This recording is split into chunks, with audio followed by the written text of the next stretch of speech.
بسم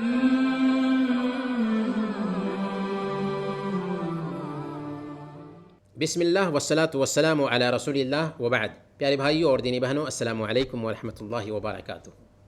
ایک بھائی نے پوچھا ہے کہ چیونٹیاں اگر گھر کے کسی حصے میں زیادہ ہو جائیں تو کیا انہیں جلایا جا سکتا ہے؟ چیونٹیاں ہوں یا کوئی بھی جانور ہو، جلا کر کے مارنا صحیح نہیں ہے۔ اللہ کے نبی صلی اللہ علیہ وسلم نے بیان فرمایا، لا يعذب بالنار الا رب النار، آگ کا پیدا کرنے والا رب ہی سزا دیتا ہے۔ گویا کہ کسی بھی انسان کے لیے آگ سے سزا دینا جائز نہیں ہے۔ رہی بات چیونٹیوں کی، تو اللہ کے نبی صلی اللہ علیہ وسلم نے چیونٹیوں کو مارنے سے منع کیا۔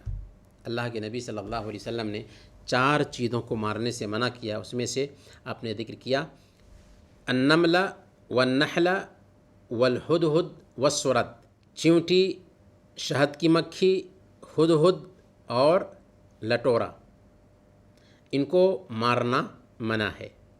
ایک حدیث میں اللہ کے نبی صلی اللہ علیہ وسلم یہ بھی فرماتے ہیں کہ نبیوں میں سے ایک نبی کا گزر چیونٹی کے ایک بل سے ہوا، وہاں پر وہ ٹھہرے تھے، چیونٹیوں کے بل میں سے ایک چیونٹی نے آ کر کے ان کو کاٹ لیا، تو اس نبی نے حکم دیا اور چیونٹی کے گھر کو جلا دیا گیا۔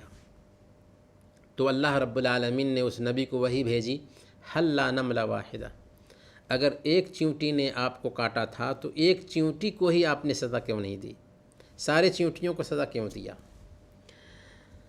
تو اس حدیث سے کوئی یہ مسئلہ کشیدہ نہیں کر سکتا ہے کہ چیونٹیوں کو جلانا جائز ہے، بلکہ جیسا کہ ہم نے بتایا کہ اللہ کے نبی صلی اللہ علیہ وسلم نے بیان فرمایا کہ چیونٹیوں کو مارنا منع ہے، جائے کہ اس کو جلایا جائے۔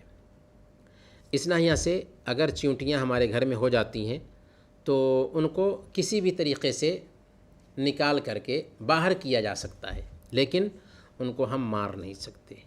مارنے سے اللہ کے نبی صلی اللہ علیہ وسلم نے منع کیا ہے، لہذا چیونٹیوں کو مارنا نہیں ہے، ان کو اپنے گھر سے جیسے بھی ہو، جو بھی طریقہ ہو باہر کرنے کا، باہر کر دیجئے، مارے بغیر، ان کی جان لیے بغیر، کیونکہ اللہ کے نبی صلی اللہ علیہ وسلم نے چیونٹیوں کو مارنے سے منع کیا ہے۔ وصلی اللہ علی نبینا محمد وعلی آلہ وصحبہ اجمعین۔